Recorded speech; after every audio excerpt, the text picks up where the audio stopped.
এক ছিল অমৃতনগর নামে একটা সুন্দর গ্রাম। চারপাশে ধানের ক্ষেত, আমবাগান আর শান্ত নদীর ধার। গ্রামের মানুষগুলো খুব সরল আর হৃদয়বান, সবাইকে হাসি মুখে ডাকে, যা আছে তাই ভাগ করে নেয়। এই গ্রামে থাকত রাখাল নামে এক যুবক। রাখালের দুটো জিনিস সবাই জানত: এক, সে কখনো মিথ্যে বলে না; দুই, সে ভয়ে একদম কাঁপে।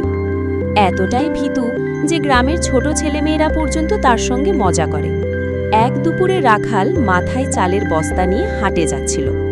দুজন প্রতিবেশী তাকে দেখে থামিয়ে দিল। দুজনেই হো হো করে হেসে উঠল। আরে রাখাল, এত তাড়াতাড়ি কোথায় ছুটছিস? বাঘ তাড়া করছে নাকি? না না, বোধহয় নিজের ছায়া দেখে ভয় পেয়েছে। রাখাল মাথা নিচু করে গাল লাল করে তাড়াতাড়ি চলে গেল। রাতে বিছানায় শুয়ে সে নিজের সঙ্গে কথা বলছিল।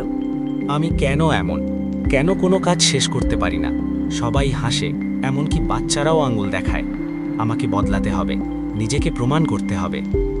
পরের দিন সকালে বাবা ডাকলেন। রাখাল, ঘরে জ্বালানি কাঠ প্রায় শেষ। পাহাড়ের পিছনের জঙ্গলে গিয়ে শুকনো কাঠ নিয়ে আয়, তাড়াতাড়ি যা। রাখাল মাথা নেড়ে কুড়ুল নিয়ে বেরিয়ে পড়ল। কিন্তু মাত্র 20 মিনিট পরেই সে হাঁপাতে হাঁপাতে ফিরে এলো, হাত খালি। কি হলো, কাঠ কই? মা, ওখানে একটা হরিণ ছিল, বড় সড়ো। আমার দিকে তাকালো। আমার মনে হলো যদি আক্রমণ করে।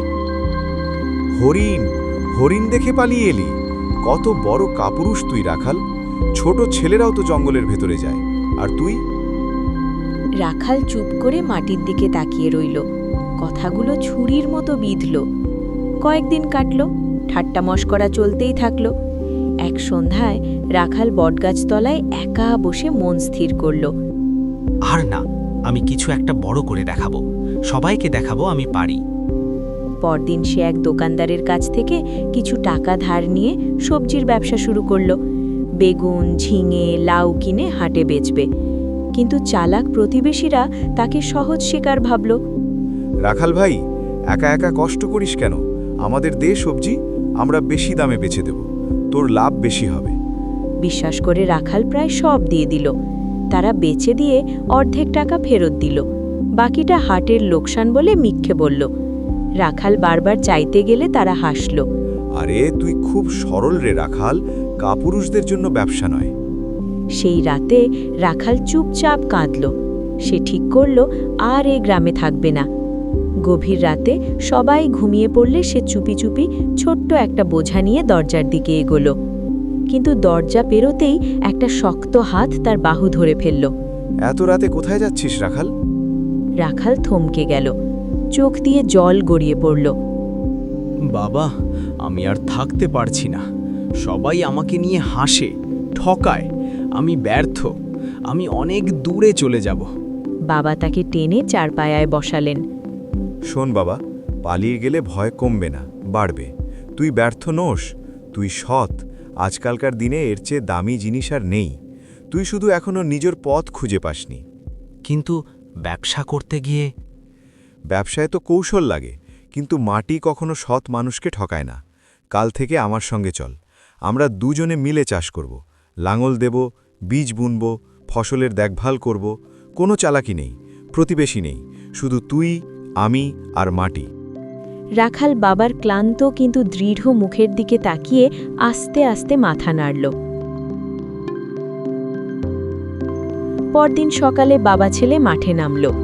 রাখাল সূর্য ওঠার আগে উঠে জল নিয়ে গেল, আগাছা তুলল, সার ছড়ালো। বাবার মতো গাছের সঙ্গে আলতো করে কথা বলতে শিখল। মাস কয়েক কেটে গেল, ধানের শীষ সোনালি হয়ে উঠল। ফসল কাটার সময় তাদের জমি থেকে অনেক বেশি ফলন হলো। পাশের গ্রামের লোকেরাও রাখালের বাবার কাছ থেকে বীজ কিনতে আসতে লাগলো, আর রাখালকে বলতে শুরু করলো পরিশ্রমী ছেলে। এক সন্ধ্যায় পাকা ধানের ক্ষেতের দিকে তাকিয়ে রাখাল বলল, বাহ, ধন্যবাদ। আমি ভয় থেকে পালাতে চেয়েছিলাম। আপনি আমাকে শিখিয়েছেন ভয়ের মুখোমুখি হতে হয়, একদিনে একটা গাছ করে, এক মুঠো মাটি করে। তুই কখনো কাপুরুষ ছিলি না বাবা, তুই শুধু সেই কাজের অপেক্ষায় ছিলি যেটার জন্য তোর মন আর পরিশ্রম দরকার, চালাকি নয়। সেই থেকে গ্রামের বাচ্চারা রাখালকে আর হাসে না, বরং তার পিছনে ছুটে এসে জিজ্ঞেস করে কি করে কাপুরুষ ছেলেটা অমৃতনগরের সবচেয়ে বিশ্বস্ত চাষি হয়ে উঠল।